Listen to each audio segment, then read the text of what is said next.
Salam pemulihan. Gereja Sitri Pemulihan Kupang mempersembahkan Soul Care, renungan untuk memelihara jiwa kita di dalam firman Tuhan. Selamat mengikuti.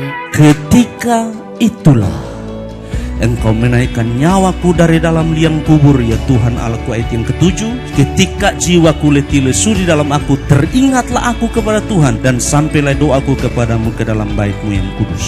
Berdoalah waktu Tuhan mengizinkan kita ada di momen ketika itu. Saudara dan saya semua, kita punya momen ketika itu. Ketika kita ada di rumah sakit, ketika kita terpojok, ketika kita tidak mampu buat apa-apa lagi, ketika jalan buntu, ketika tidak ada pertolongan, ketika segala usaha yang kita buat kelihatan tidak ada jalan keluar. Semua kita pernah punya momen itu, betul? Ketika nyawa di ujung tanduk, ketika kehabisan segala sesuatu, ketika kehabisan akal, ketika ditinggalkan semua orang, ketika tubuh lemah dan tidak berdaya, ketika tidak ada jalan keluar, ketika segala kemungkinan tidak bisa menolong kita dan hanya ada satu kemungkinan yang menolong kita, yaitu ke atas. Disitulah engkau harus berseru kepada Allah. Saya ulang lagi pertanyaan saya. Tidakkah Yunus ingat Tuhan waktu dia lari ke Yafo? Tidakkah Yunus mencari Tuhan waktu badai itu datang? Mengapa Yunus tidur dengan nyenyak dan tidak ada ingatan tentang Allah di dalam hidupnya? Kadang Tuhan mengizinkan pintu itu tidak terbuka supaya kita belajar mengingat Tuhan.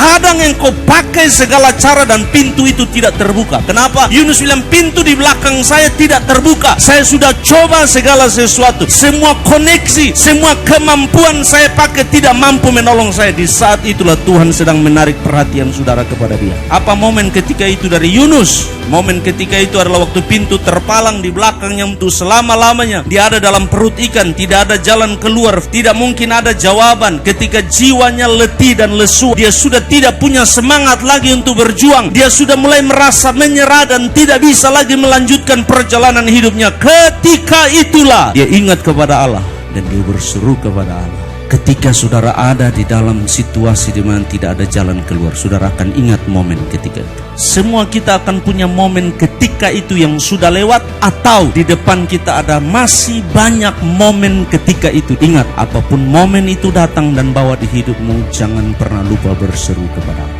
Jangan pernah lupa berdoa. Kadang momen ketika itu saudara adalah momen pribadi yang tidak bisa dirasakan oleh orang lain di sekeliling. Waktu engkau ada di posisi Yunus, berada dalam perut ikan, saudara tidak punya posisi untuk negosiasi. Ada banyak doa kita berisi negosiasi, betul tidak? Kita punya doa banyak. Tuhan, kalau Tuhan kasih ini, bikin ini. Tuhan, kalau engkau buat ini, saya buat ini. Tuhan, kalau ini terjadi, saya buat ini. Negosiasi. Kadang Tuhan bawa kita ke momen ketika itu di mana doa sudah bukan negosiasi. Doa adalah surrender, penyerahan sungguh-sungguh kepada Allah. Tuhan, kalau bisa dia lalu, tapi kalau dia tidak lalu, kehendak-Mu yang jadi dalam hidup saya. Beri saya kekuatan melewatinya, beri saya kesabaran, beri saya hati yang kuat melewatinya. Sebab saya tahu kalau melewati musim ini, di ujung sana nama-Mu dimuliakan. Demikian renungan dari Gereja Sitri Pemulihan Kupang. Tuhan Yesus memberkati.